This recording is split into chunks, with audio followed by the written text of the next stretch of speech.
నమస్తే నేను రోజా welcome to special debate.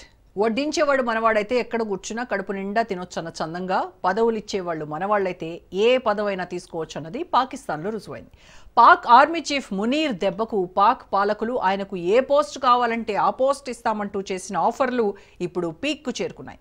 కొత్తగా మునీర్కు ఇప్పుడు chief of defence forces CDF పదవిని ఆ దేశం కట్టబెట్టిన తర్వాత ఆయనకు త్రివిధ దళాలు సూపర్ వెల్కమ్ పలికాయి. ఈ సమయంలో ఫీల్డ్ మార్షల్ అసీం మునీర్ భారతదేశాన్ని రెచ్చగొట్టే వ్యాఖ్యలు చేశాడు. భవిష్యత్తులో ఇండియా వల్ల ఏదైనా దురాక్రమణ జరిగితే అందుకు పాకిస్తాన్ వేగంగా స్పందిస్తుందని, ప్రతిస్పందన తీవ్రంగా ఉంటుందని హెచ్చరించాడు. ప్రత్యర్థి తగిన మూల్యం చెల్లించుకోవాల్సి వస్తోందని వార్నింగ్ ఇచ్చాడు. ఇండియా పాకిస్తాన్ విషయంలో భ్రమలో బతకొద్దు అన్నాడు.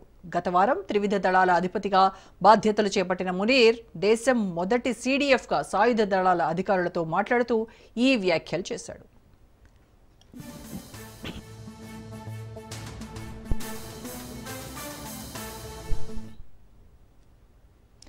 పాకిస్తాన్ను శాంతి కాముక దేశమని మునీర్ అభివర్ణించాడు. తాము సైలెంట్గా ఉన్నామని, తమ జోలికొస్తే అంతు చూస్తామన్నాడు. పాకిస్తాన్ ప్రాదేశిక సమగ్రతను లేదా సార్వభౌమత్వాన్ని పరీక్షించాలని ఎవరు చూసినా అందుకు మూల్యం చెల్లించుకోవాల్సి వస్తోందని తేల్చి చెప్పాడు.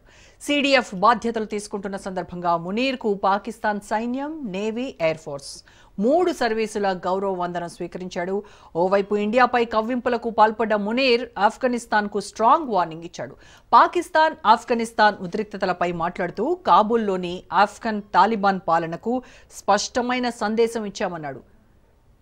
తాలిబాన్ సర్కార్కు పాకిస్తాన్ తాలిబాన్లు కావాలా లేదంటే పాకిస్తాన్ కావాలో తేల్చుకోవాలని స్పష్టం చేశామన్నాడు. తాలిబాన్లు ఎవరినో ఒకరిని మాత్రమే ఎంచుకోవాలని వేరే మార్గం లేదన్నాడు. గత సంవత్సరం నిషేధిత తెహ్రీకే తాలిబాన్ పాకిస్తాన్ను ఫిట్నా అల్ ఖవారీజ్గా ప్రకటించింది. గతంలో ఇది హింసకు పాల్పడిందని పాకిస్తాన్ చెప్తోంది. కొత్తగా స్థాపించబడిన రక్షణ దళాల ప్రధాన కార్యాలయం చారిత్రాత్మకమైన ప్రాథమిక మార్పుకు చిహ్నంగా ఉంటుందన్నాడు మునీర్. తద్వారా తాను పెద్దన్న పాత్ర పోషిస్తానని, తన అడుగుల్లో మిగతా వారు నడవాలని సూచించాడు. ఎవరైనా తన కింద మాత్రమే పనిచేయాలని సంకేతాలిచ్చాడు. పొరుగు దేశాల నుంచి పాకిస్తాన్కు మారుతున్న ముప్పు దృష్ట్యా త్రివిధ దళాల ఏకీకృత వ్యవస్థ కింద అన్ని విభాగాలను ఒక గొడుగు కిందకు తీసుకొస్తున్నామని మునీర్ చెప్పాడు. ఇకపై ప్రతిచర్యలను CDF ప్రధాన కార్యాలయం కార్యకలాపాలను సమన్వయం చేస్తుందన్నాడు. 3 సాయుధ దళాల సీనియర్ అధికారులు ఇకపై తన ఏలుబడిలో పనిచేయాలన్న సంకేతాలను మునీర్ ఇచ్చేశాడు.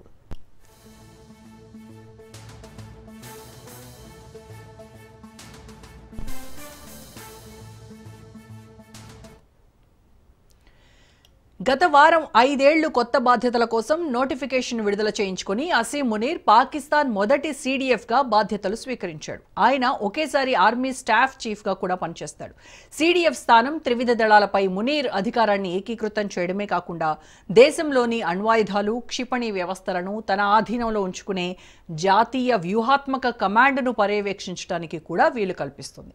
ఇది మునీర్ను దేశంలో ఏకైక అత్యంత శక్తివంతమైన సైనిక వ్యక్తిగా మార్చేస్తోంది. గత నెలలో 27వ రాజ్యాంగ సవరణతో పాకిస్తాన్ సైన్యం, వైమానిక దళం, నేవీ సవరణ బిల్లులు 2025లో చేసిన మార్పుల తర్వాత CDFను స్థాపించారు.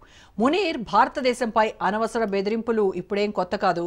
గత అక్టోబర్లో పాకిస్తాన్ స్వయంగా ఆఫ్ఘన్ పౌరులపై బాంబుల వర్షం కురిపిస్తుండగా మునీర్ భారత వ్యతిరేక అణుమంటలు రాజేశాడు. ఇది పాకిస్తాన్ ఆఫ్ఘన్ పౌరులపై బాంబులు కురిపిస్తుండగా మునీర్ భారత్పై అణుబెదిరింపులను మరింత పెంచాడు. పాకిస్తాన్ సైనిక సామర్థ్యాలు భారత్ లైట్గా తీసుకోరాదని, అవసరమైతే తమ సత్తా ఏంటో అర్థమయ్యేలా చేయగలమంటూ ఓవర్ యాక్షన్ చేశాడు. పహల్గాంలో ఉగ్రవాదులు 26 మంది పౌరులను చంపడానికి కొన్ని రోజుల ముందు మునీర్ భారతదేశంపై ఇలాంటి రెచ్చగొట్టే ప్రసంగం చేశాడు. పాకిస్తాన్కు కశ్మీర్ జీవనాడి అంటూ రెచ్చిపోయాడు. అయితే మునీర్కు ప్రమోషన్ అన్నది పాకిస్తాన్ అంతర్గత వ్యవహారం అన్న ఇండియా ప్రజాస్వామ్యం, పాకిస్తాన్ కలిసి ఉండవు అంది. పాకిస్తాన్ సొంత విషయాల గురించి ఇండియా మాట్లాడదని, అక్కడి పరిణామాలను నిశితంగా గమనిస్తున్నామన్న విదేశాంగ మంత్రిత్వ శాఖ ప్రతినిధి రణధీర్ జైస్వాల్ స్పష్టం చేశారు. పాకిస్తాన్లో ప్రజాస్వామ్యం బలహీనపడుతోందని, ఆ దేశం గురించి ఎంత తక్కువ మాట్లాడుకుంటే అంత మంచిదన్నాడు.